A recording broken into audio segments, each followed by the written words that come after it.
विष्णु भगवान की जय हो। सप्तऋषि की जय। अरुंधति माता की जय।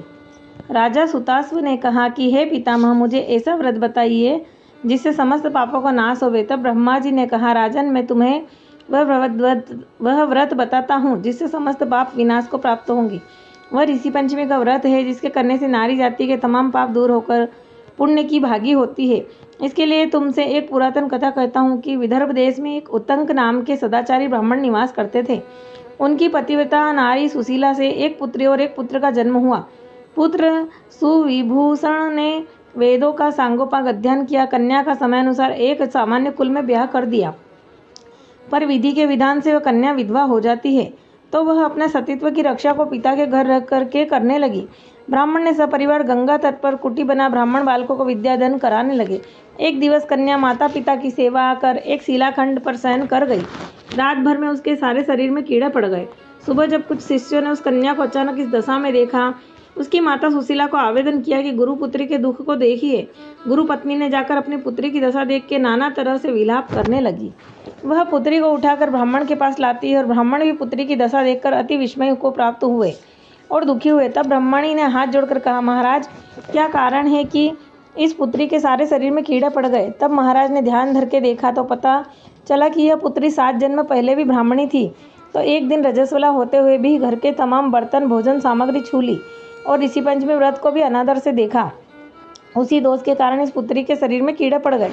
क्योंकि रजस्वला वाली नारी प्रथम दिन चंडालिनी के बराबर, दूसरे दिन ब्रह्मघातिनी के समान व तीसरे दिन धोबिन के समान शास्त्र दृष्टि से मानी जाती है। तुम्हारी कन्या ने ऋषि पंचमी व्रत के दर्शन अपमान के साथ किए। इसे ब्राह्मण कुल में जन्म तो हुआ पर शरीर में कीड़े पड़ गए। तब सुशीला ने कहा, महाराज, ऐसे उत्तम व्रत को आप विधि के साथ वर्णन कीजिए जिससे संसार में प्राणी मात्र इस व्रत से लाभ उठा सके। ब्राह्मण बोले, हे सहधर्मिणी, यह व्रत भादो मास की शुक्ल पक्ष की पंचमी को धारण किया जाता है। पंचमी के दिन सुंदर नदी में स्नान कर व्रत धारण कर सायंकाल सप्त ऋषियों का पूजन विधान से करना चाहिए।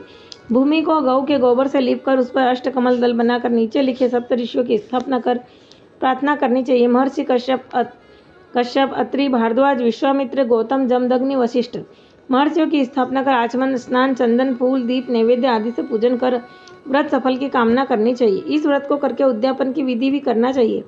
चतुर्थी के दिन एक बार भोजन करके पंचमी के दिन व्रत आरंभ करें। सुबह नदी का या जलाशय में स्नान करके गोबर से दीप लीप करके सर्वतोभद्र चक्र बना के उस पर कलश स्थापना करें। कलश के कंठ में नया वस्त्र बांधे पूजा सामग्री एकत्र कर अष्टकमल दल पर सप्त ऋषियों की स्वर्ण प्रतिमा स्थापित करें। फिर षोडशोपचार से पूजन कर रात्रि को पुराण का श्रवण करें। फिर सुबह ब्राह्मण भोजन दक्षिणा देकर संतुष्ट करें। इस प्रकार इस व्रत का उद्यापन करने से नारी सुंदर रूप लावण्य को प्राप्त होकर सौभाग्यवती होकर धन पुत्र से संतुष्ट हो अजय उत्तम गति को प्राप्त होती है। दूसरी कथा भविष्य पुराण में इस प्रकार आती है।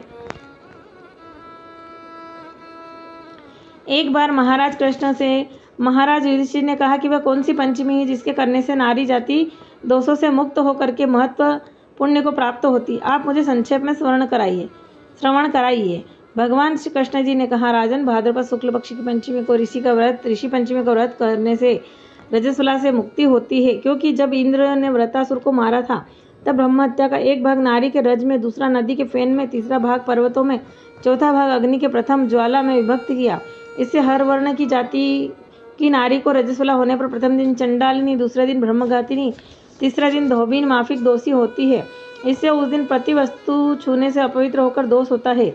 इस ऋषि पंचमी व्रत के करने से वह दोष मोक्ष होकर नारी पवित्रता को प्राप्त होती है। हे राजन, विदर्भ देश में एक सयनेजित नाम का एक राजा था और उसी राज्य में एक सुमित्र नाम का ब्राह्मण था। उसकी जयश्री नाम की पत्नी एक दिन कृषि कार्य में रहती रजस्वला धर्म को प्राप्त हो गई। वह समय अनुसार भोजन प्रति वस्तु छूती रही। इस प्रकार समय पाकर दोनों पति पत्नी की मृत्यु हो गई। मरने पर ब्राह्मणी को कुतिया का जन्म हुआ और ब्राह्मण को बेल का जन्म लेना पड़ा। इस पर दोनों को अपने तप के प्रभाव से पूर्वजन की बातों का स्मरण बना रहा और दोनों प्राणी अपने ही पुत्र के घर पालित हुए। एक दिन पितृपक्ष में ब्राह्मण कुमार ने अपने पिता की श्राद्ध तिथि में विधि के साथ ब्राह्मण भोज रखा और अपनी पत्नी को स्वादिष्ट पकवान बनाने की आज्ञा दी। इधर ब्राह्मण पतहू ने विविध पकवान, खीर आदि बनाकर तैयार की। भाग्यवशात एक सर्प ने उसे खीर में जहर उगल दिया। यह हाल ब्राह्मणी कुतिया बनी देख रही थी तो उसने सोचा कि अगर ब्राह्मण यह खीर खाएंगे तो मृत्यु को प्राप्त हो जाएंगे।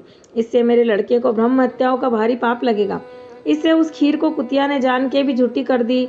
तो वह बहू ने कुतिया को इतनी मार मारी कि उसकी कमर तोड़ दी और खीर फेंक के दूसरी खीर बना ली। फिर श्राद्ध कर सब ब्राह्मणों को भोजन कराया। रात को कुतिया ने जाकर अपने पूर्व पति बेल से दिन में होने वाली सारी घटना बताई तो बेल बोला, प्रिय, तुम्हारे ही पाप के संसर्ग से आज मुझे बेल होना पड़ा है और आज मेरे लड़के के ने दिन भर मुंह बांधकर जोता है, अभी तक एक मुट्ठी घास भी नहीं डाली। यह सारी बातें छुपा हुआ ब्राह्मण बालक भी सुनता रहा, जिससे वह बड़ा दुखी हुआ। माता पिता दोनों को भोजन देकर वह रंज में वन चला गया। उधर ऋषियों को उसने दंडवत करके पूछा, महाराज, मेरे माता पिता कुतिया व बेल योनि में है, वह किस प्रकार इस योनि से छुटकारा पा सकेंगे? तो ऋषियों ने बताया, तुम्हारे माता पिता ने रजोधर्म दोष से कुतिया और बेल का जन्म पाया है। इससे तुम घर जाकर के विधि से उत्तम ऋषि पंचमी व्रत को करके उसका फल अपने माता पिता को समर्पण करो, जिससे वह इस योनि से मुक्त होकर स्वर्ग को प्राप्त करे। मुनिया से विधि सुनकर ब्राह्मण पुत्र ने घर आकर विधि के साथ सर्वन सहित भाद्रपद शुक्ल पंचमी को ऋषि पंचमी व्रत को किया और श्रद्धा से उस व्रत का फल अपने माता पिता को समर्पण किया, जिसके प्रभाव से वह इस क्रूर योनि से छूटकर दिव्य देव विमान पर आरूढ़ हो स्वर्ग को प्राप्त हुए। हे राजन, जो नारी इस व्रत को विधि के साथ करती है, श्रद्धा से सप्त ऋषियों का पूजन करती है और वह नारी भयंकर रजस्वला दोष से छुटकर शीघ्र ही धन, पुत्र, पौत्र आदि के सौभाग्य रूप को पाती है। इस व्रत को करना नारी जाति का मुख्य कर्तव्य है। इससे मन, तन आदि के दोष से मुक्त होते हैं।